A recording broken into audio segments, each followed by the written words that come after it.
Alright children, look here. We're going to start with Snake by D.H. Lawrence. This poem Snake by D.H. Lawrence was written in the early 1920s. It is a narrative poem. Narrative means you're going to listen to a story. Okay, the poet is going to recite a story to you. It's going to be a story about the snake and how.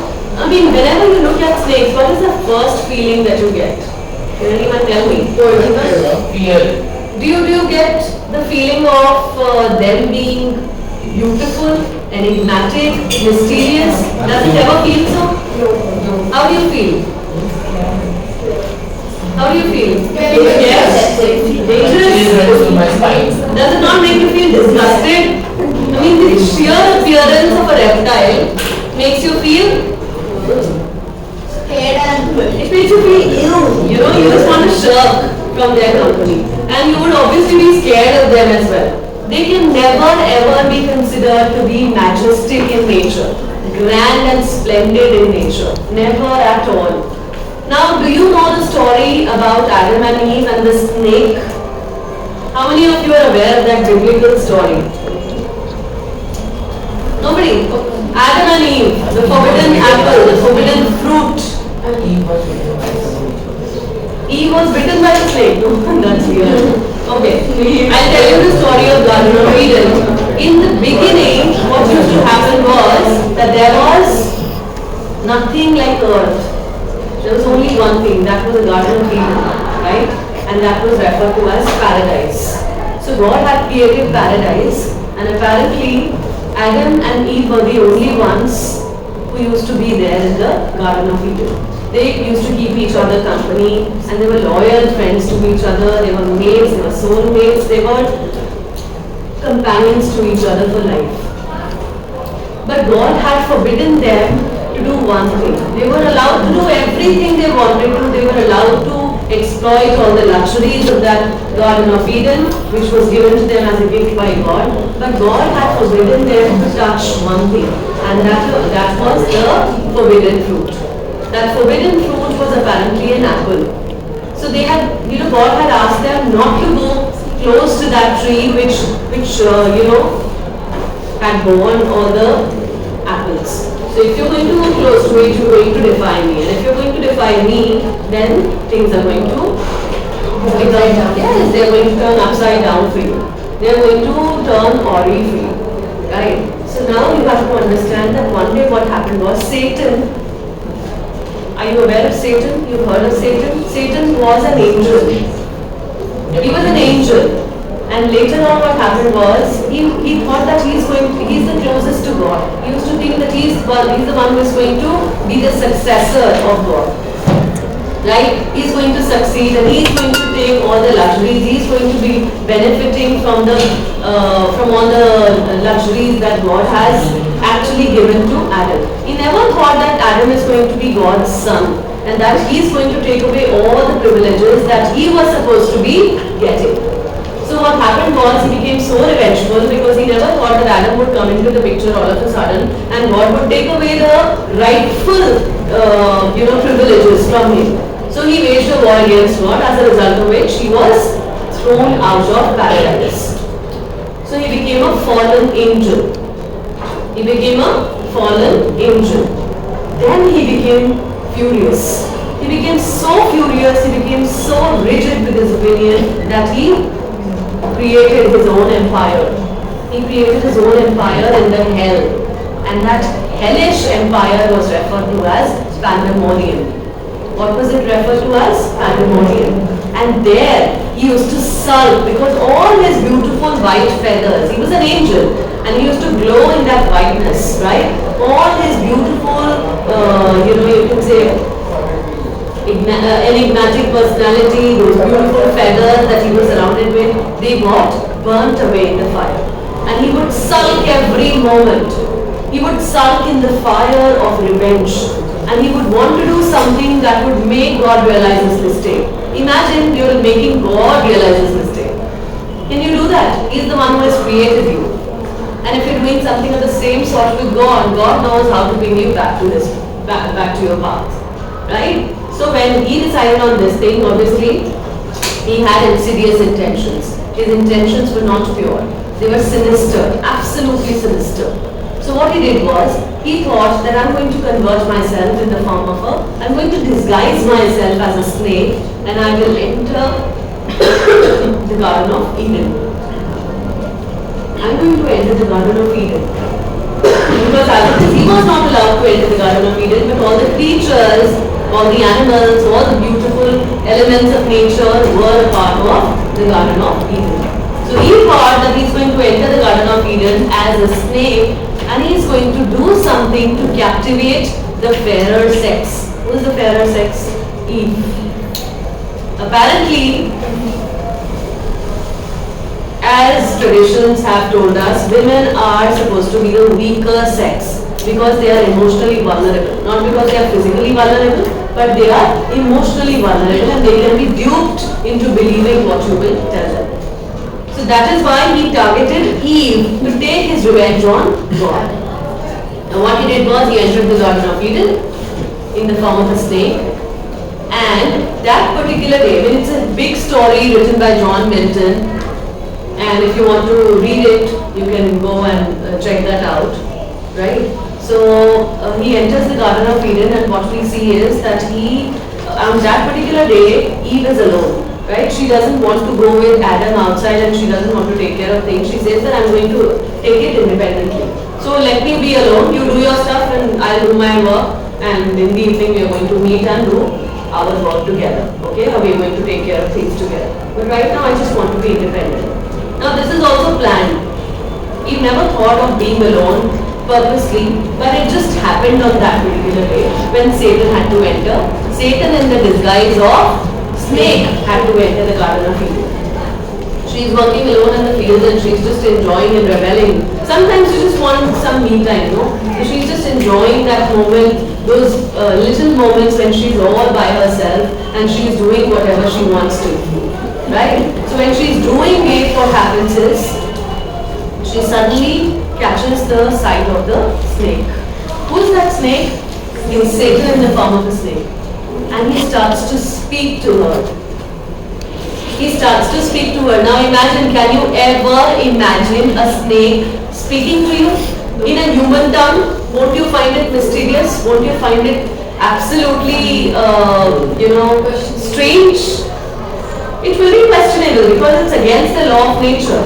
Creatures cannot speak, they can only utter sounds.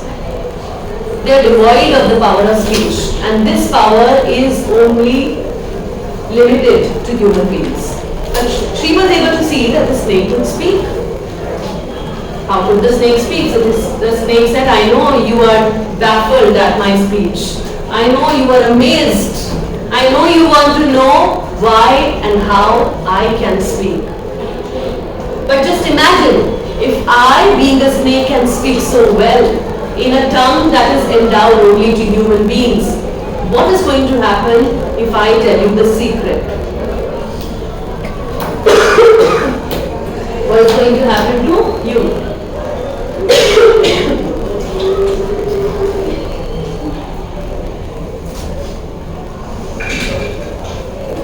You means human beings.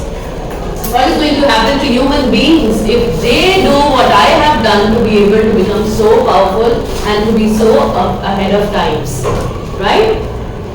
So she says, I would like to test. I would want you to tell me the secret of this unsolicited power. I would also want to obey it.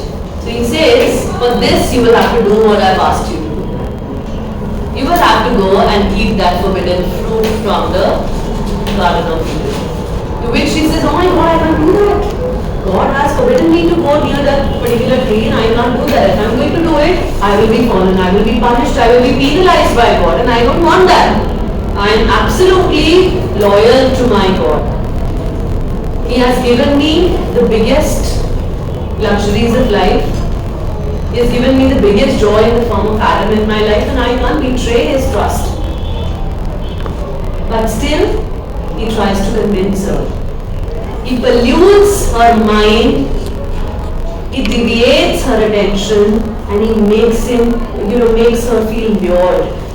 She's so lured that she becomes totally blind to the repercussions. She becomes blind to the repercussions. As a result of which she goes close to that tree and she plucks the forbidden fruit, and the moment she takes a bite of it, she realizes something is going against the order of nature. She realizes that she is changing as a person. She is attaining that knowledge and wisdom which was otherwise kept from her. And what was that knowledge? The knowledge was about the world. Initially, if you read about Milton's Paradise Lost is the name of the book. If you read Paradise Lost, you will get to know that Adam and Eve never used to wear clothes. They were always naked. They would always roam around like this because there was no concept of nudity at that point of time. How do you perceive children? Children also go around without their nappies at times. They enjoy.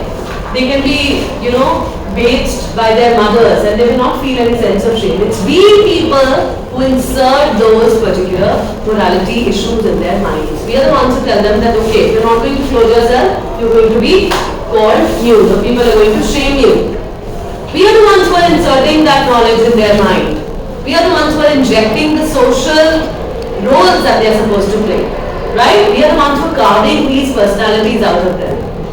Just the same way Adam and Eve were the innocent creatures. But now, after tasting the forbidden fruit, the entire thing seemed to have changed. Eve suddenly felt a sense of shame. She felt a sense of crime in not clothing herself, in roaming around like this. So she started looking for leaves to cover her body up. Then what happens is that she starts to cry. Because in her heart of hearts, she is also repentant at what she had done. She had realized that something wrong has definitely happened. She had realized that something wrong has actually happened, that she is feeling such feelings, that she is experiencing those emotions. But what now?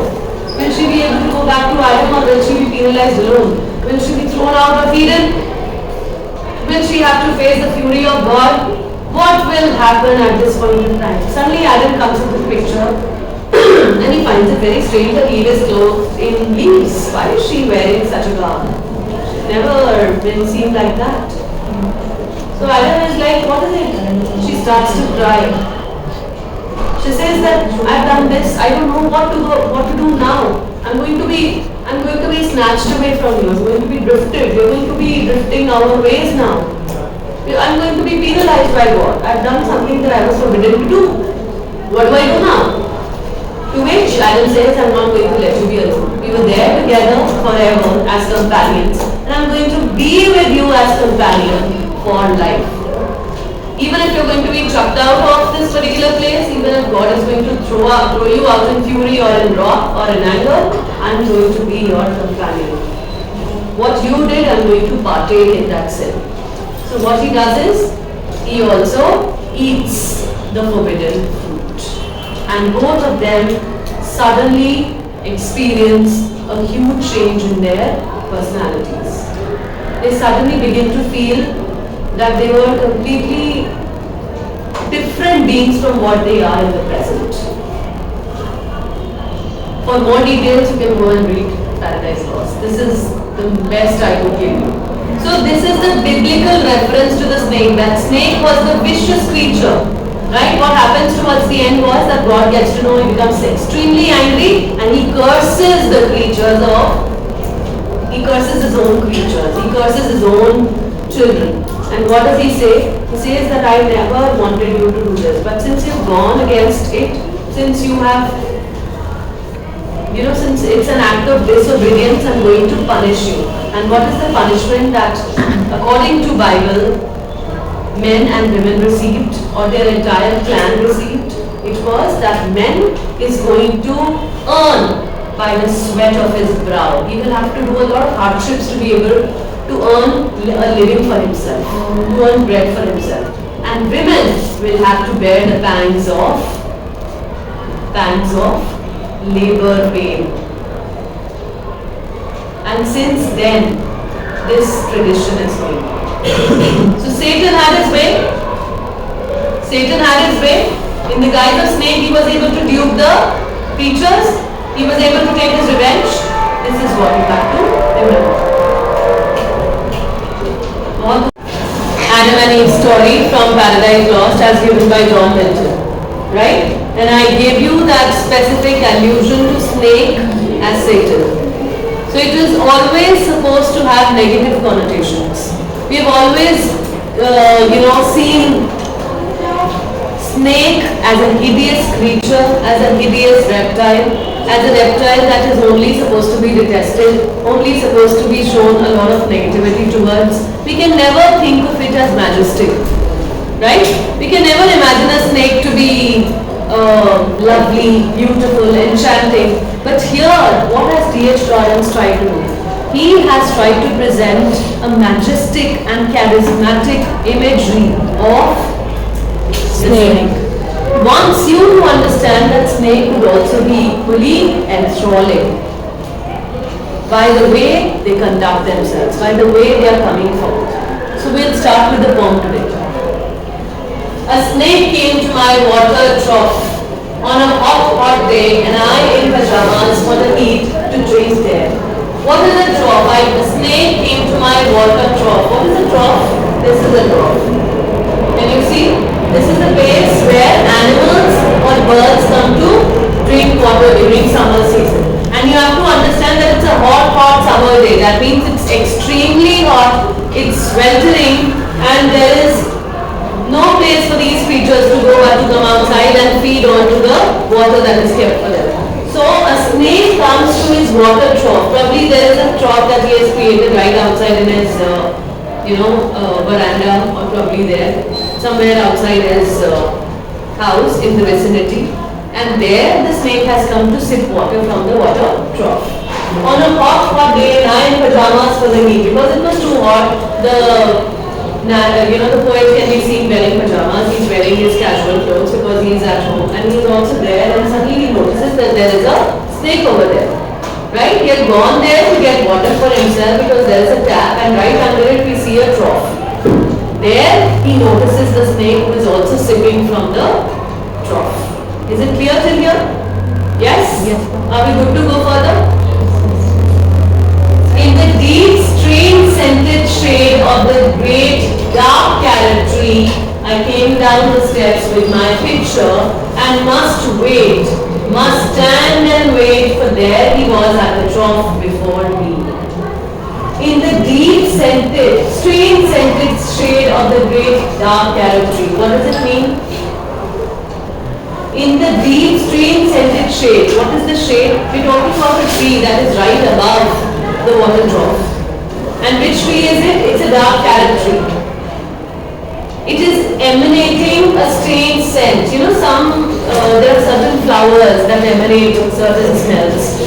One of them could be found in the autumn season itself. Recently also you would have felt that there are those big yellow flowers that emanate very strange, eccentric smell, and you're not able to, some people get allergic to it.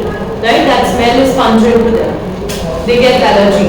Right? So here also you have to imagine that there is probably some certain smell that can be experienced, that can be felt, emanating through the dark carrot tree, and under the shade of this big tree, he came down the steps with my pitcher. So under that there is this water trough from where the water has to be sipped. There is a tap and then there is a trough, right? So the poet comes here with a pitcher in his hand. What is the pitcher? Do you know what the pitcher is? A mug. Okay, somebody to fill the water in. So he comes with a pitcher in his hand and he is waiting because, why is he waiting there? Because of the snake must stand and wait. There he was at the trough before him. Because the snake is already there before him. The snake is already sipping water from the water trough. And he has to wait till the time the snake quenches his thirst and goes away from there, so that that place is free. You can say that he's probably scared. You can say that he's scared of the snake. And that is why perhaps he has to wait. Or he doesn't want to disturb the snake while he is sipping water from the water trough. And that is why he should wait. So there are two reasons. Clear till here?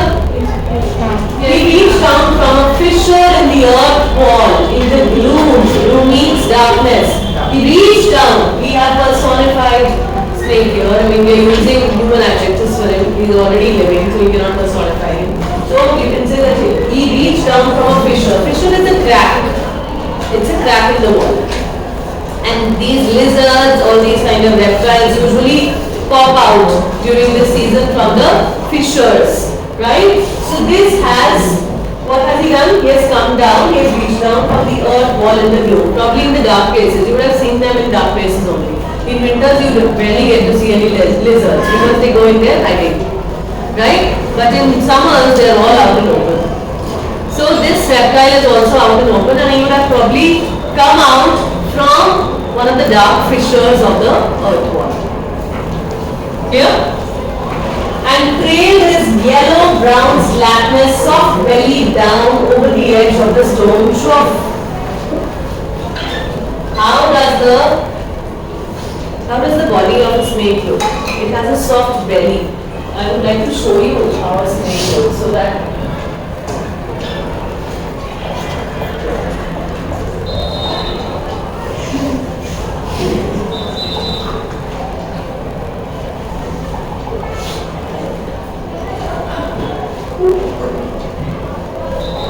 just take a look at this. Can you see? This portion is yellow in color. Let's take a look at the lines. It says he trailed his yellow-brown slackness. The color of this portion is yellow-brown.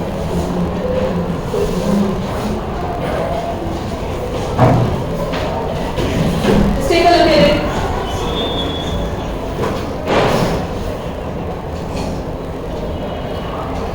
I mean, the picture is slightly unclear, but still you are able to make out. This portion is yellow, brown in color, right? What does the description here say? Trailed his, trail means moved his, yellow, brown slackness. Slackness means, what is slack? Here it means the movement of his body, the flexibility about his body. So trailed his yellow, brown slackness, soft belly down. So how is he sitting? This is how he is sitting. He is putting this portion which is yellow brown in color. This is the belly, right? And he is putting it down like this. Can you understand? You just have to imagine all these things, otherwise it will not make sense. So use your imagination wisely. And rested his throat upon the stone bottom. So suppose, okay, let me look for another picture. Snake on a water trough. See, just imagine, this is the water trough, this is the stone on which he has rested his belly. But here in this case, what is he doing? He is bending forward to drink that water. But in the description that I have just read out to you, he is trying to rested his foot upon the stone bottom, and where the water had dripped from the tap in small clearness. The water is already dripped from the tap. So he is not bending forward, he is just licking it from the portion from where it has collected. Okay, while resting his belly on the stone. Did you understand what I am trying to tell you? This is the stone, this is where he has rested his body, and this is the collected water from the tap that is falling down. He has just sipped water from there. He sipped with his straight mouth, softly drying through his straight gums into his slack, long body silently. Just imagine, it's a very ordinary thing. A snake sipping water. How do they sip it? They lick it through their tongue. They flicker it continuously. Right? It's not something to write something on. Is it something to describe? But it has been described so beautifully in such an extraordinary manner that you tend to feel that, oh my God, how beautiful it would have looked. Because he is trying to show you things from his perspective, because he is trying to make things look all the more extraordinary for you, you tend to feel that it's going to be a spectacular experience to watch the snake drinking water with such care, with such ease, with such effortless manner. Got my point? Yes?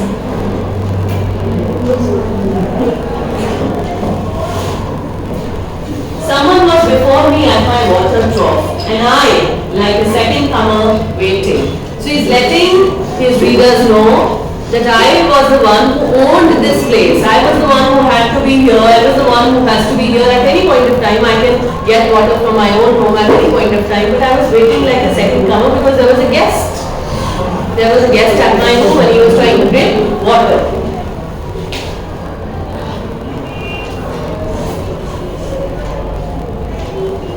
He lifted his head from his drinking as cattle do and looked at me vaguely as drinking cattle do and flickered his two-forked tongue from his lips and mused a moment. He lifted his head from the drinking. He has already done so. He's slightly, he's bending slightly forward. He's sipping water, and once he's drinking, once he's done with drinking and once he's done with quenching his thirst, he slightly, lifts his head up like this, like cattle do. Cattle also do like this, right? And looked at me vaguely. This is how he looks, because he was so absorbed in drinking that he did not even notice. Otherwise what happens is that they become more careful. They become extraordinarily, you can say, cautious as to not be attacked by anyone. Have you ever seen a lizard coming towards you? No. The moment they are going to see that you are coming towards them, they will try to run away from that place. So is the case with all the reptiles and creatures and animals. They will never attack you first. But it's your fear that makes them feel all the more scared and they try to run away from that place. Getting my point? So here also, the snake was so absorbed in, go back. The snake was so absorbed in drinking water that he did not acknowledge the presence of the poet. Here?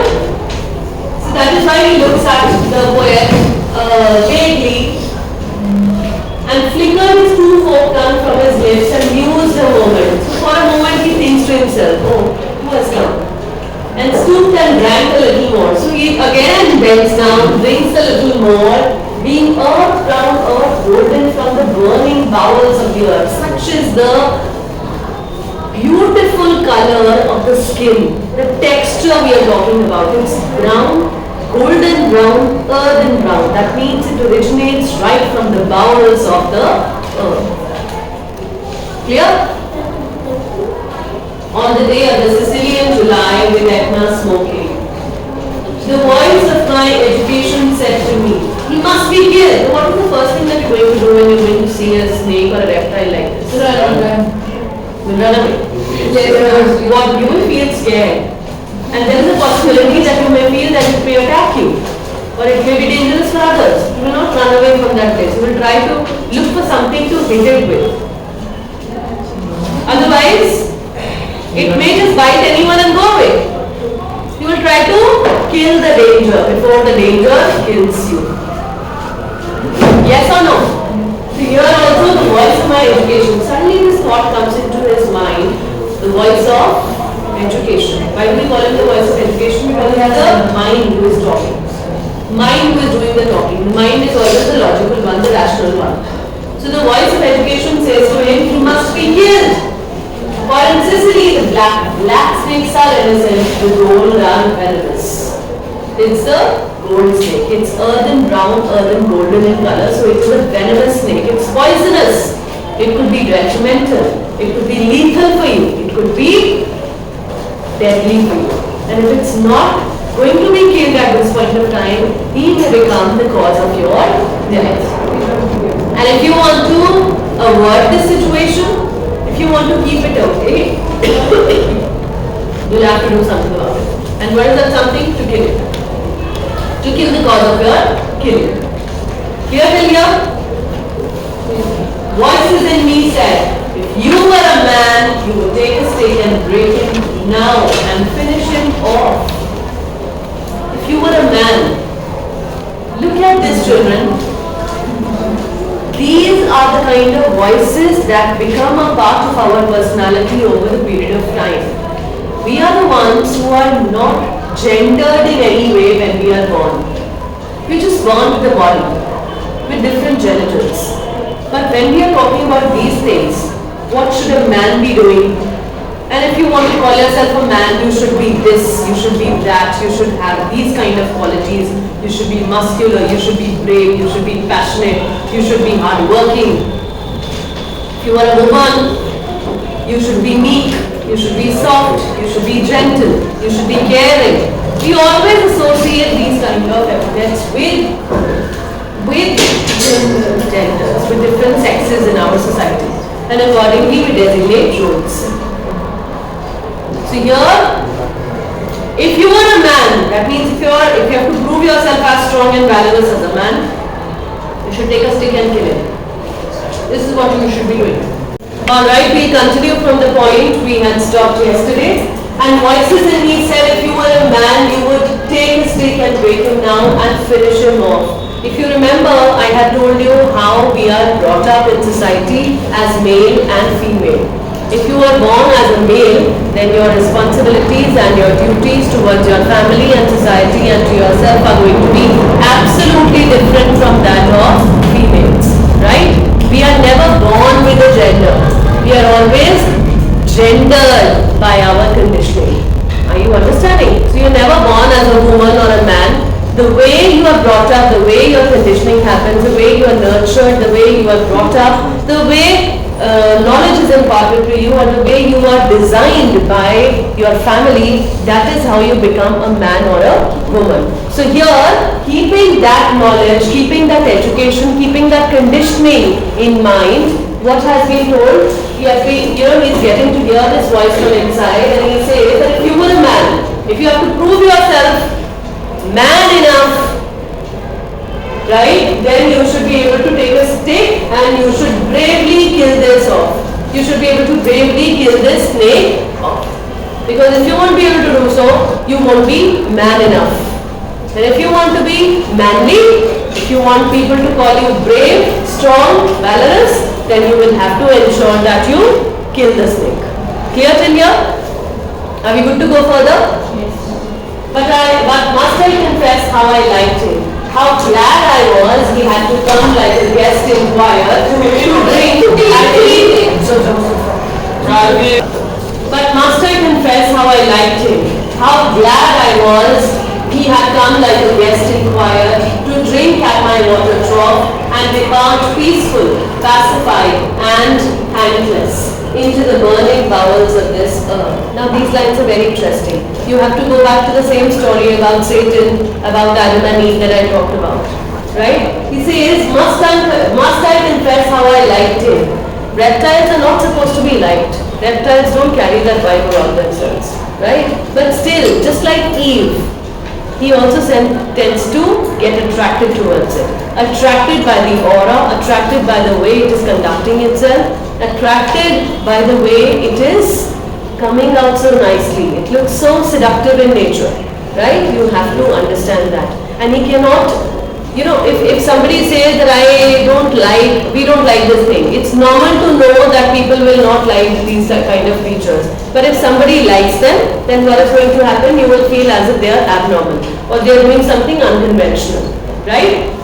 Same is the case over here. Eve had also felt attracted towards the snake in the form of Satan, right? Satan in the form of snake. So here also the same thing is happening. He is confessing it, that despite the fact that he should be killing it, but he still has that sense of attraction towards this snake that has come at his water trough. He had come gladly, he was feeling glad about the fact that he had come there like a guest, and he drank quietly at the water trough, depart peaceful, pacified, thankless.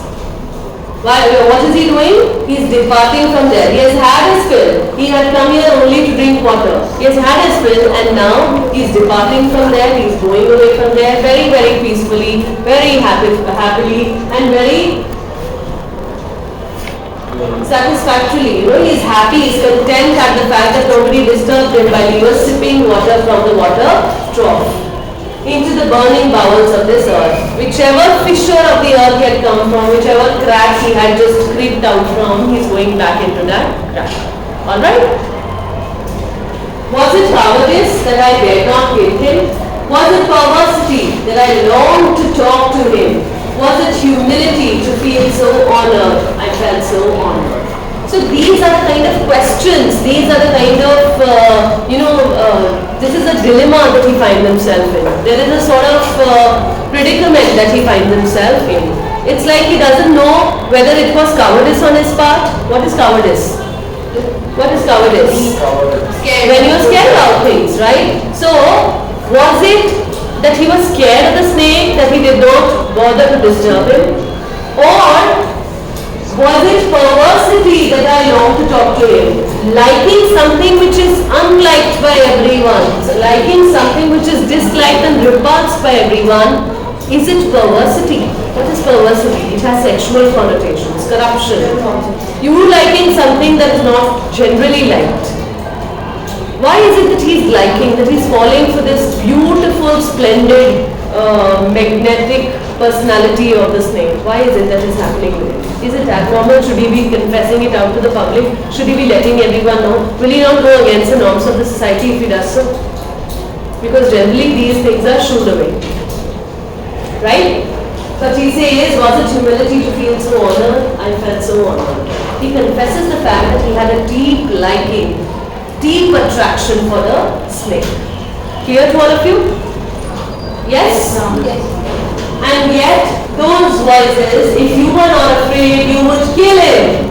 And truly, I was afraid. I was most afraid. But even so honored, still more, that he should seek my hospitality from out the dark door of the secret earth. Despite the fact that he felt the fear for the snake, despite the fact that he kept on hearing those voices that, that urged him, that provoked him to kill the snake right away, he dismissed all those voices. He did not let that rational part of his mind work or overpower his heart. And the voice of the heart said that you are liking what you see. So let it be. Just let your feelings come out in open. Okay? So he says, truly I was afraid, but I was honored more than that. Honored in the sense that he felt good about the fact that he did something that others would not have done. Right? So he feels good about it. He drank enough and lifted his head dreamily as one who has drunken, and flickered his tongue like a forked knight on the air, so black, seeming to lick his lips, and looked around like a god, unseeing into the air, and slowly turned his head, and slowly, very slowly, as if thrice a dream, proceeded to draw his slow length curving round and climb again the broken bank of my wall face. What is happening? He drank enough. He had come here to satisfy his thirst. He had come here to satiate his parched throat. And he has done that. After drinking, he lifts up his head. Dreamily. When you are content, what happens when you drink water after coming from sweltering heat? Do you feel satisfied? Can any sort of satisfaction match with the one that you get once you drink water after being exposed to the sun?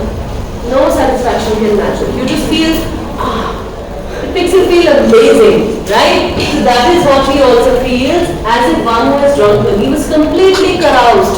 He was so immersed in drinking that he is enjoying each bit of it. And the fact that these things could be enjoyed by the poet is absolutely unconventional. He also feels good about the fact that he could appreciate such a beauty. Flicker his tongue. Flicker is to flickering of the candle flame, right, against the wind. Flickering his tongue means quickly bringing it out and putting it back in. Like a forked knight on the air, so black seeming to lick his lips and look around like a god unseen. So even Satan could be appreciated for his magnanimity. And here, the snake could be appreciated for being the most disliked creature, for being the most uncelebrated creature, the most uncelebrated reptile. A snake, which is always supposed to be garnering all sorts of negativity from everyone, can also be appreciated for the splendidness and the aura that he creates around himself while drinking water like this. Getting my point? Slowly, very slowly, as if thrice a dream, proceeded to draw his slow length. Once he's had his fill, he's slowly curling down. He's going back to the point from where we had come, and he goes back to the wall and finds his fissure to go inside the wall. climb again the broken bank of my wall face. So he goes back into the wall, the fissure, he finds the fissure from where he had crawled out, and he again slips into it. And as he put his head into that dreadful hole, now dreadful hole here, these are, when you will grow up or when you will reach graduation, you will understand that D.H. Lawrence never used to write without a pun. Pun means when something is intended other than what is given to you. I mean, if you say that it's a book, then it's a book only. But if you read something between the lines and try to understand it as something else, then there is a pun intended. Right? So here, dreadful hole has sexual connotations. It has sexual intonations which will not be explicated to you because they do not concern you at present. And they will not even make sense to you.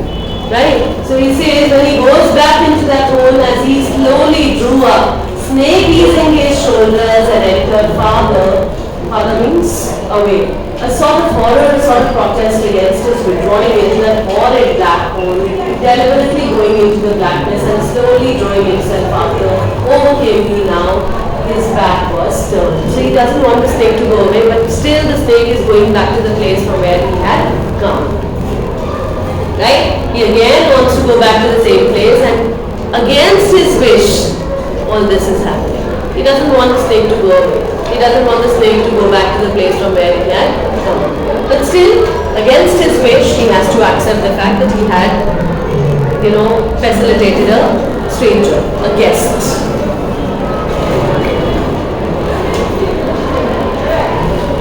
I looked round, I put down my pitcher, I picked up a clumsy log and threw it at the water trough with a clatter.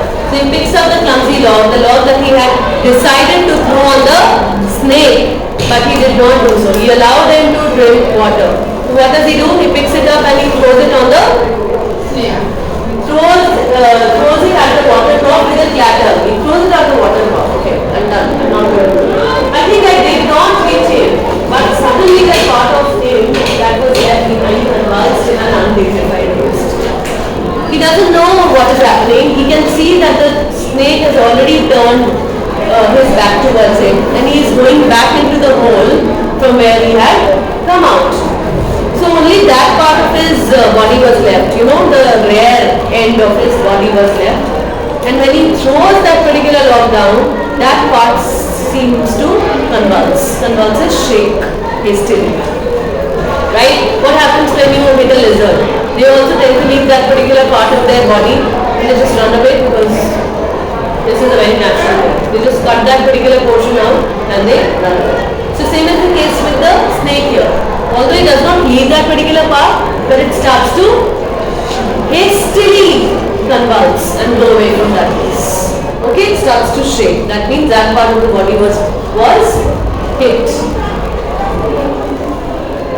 Suddenly that part of him that was left behind convulsed in an undignified haste, wrist like lightning and was gone. It started to shake like this and it started to go inside the hole.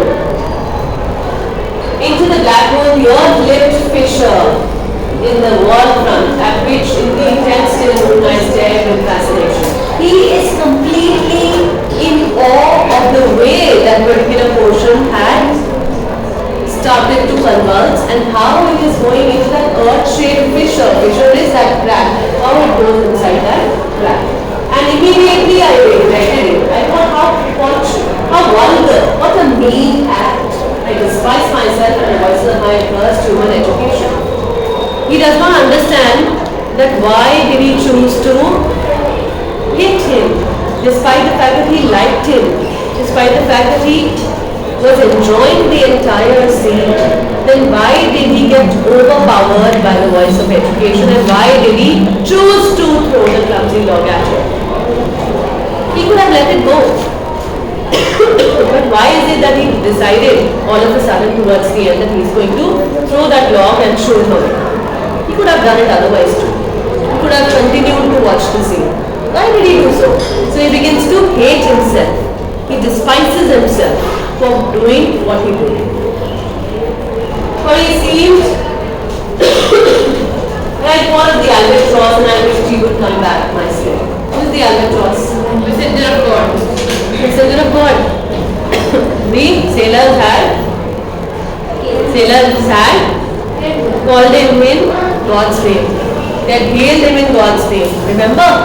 What did the albatross do? Albatross had also saved the mariners from getting astray, from getting directionless, from getting stuck in that south area where they were not able to move.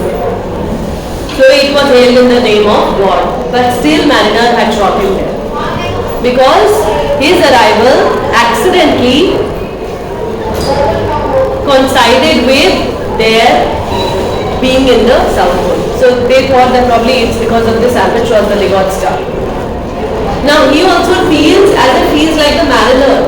He feels, why did he do so? He shouldn't have done that. He begins to feel guilty about the whole thing. Alright? And then he wishes if he could do something about the whole situation and he could bring the snake back. Or it seemed to me like a king in exile, uncrowned in the underworld. Again, biblical connotation. Like the king in exile. Who was exiled? Who was thrown away from paradise? Satan. Yes, ma'am. Right? Satan was the one who was thrown away from the paradise. And he was thrown into the hell, where he created his own palace called the Pandemonium. Right? So he seemed to me like a king. He sees him as a majestic king. Somebody who deserves to be acknowledged. Uncrowned in the underworld. Who was there in the underworld? And he goes into the underworld in the fissures of the deepest recesses of the earth. Now due to be crowned again. And so I miss my chance with one of the lords of life and I have something to expiate. Expiate is to repent. Expiate is to repent of pettiness. Okay. So he wants to make amends, or he wants to be sorry for one thing that he did. Pettiness of throwing it away. Understood? This is where the snake ends. How did you like it?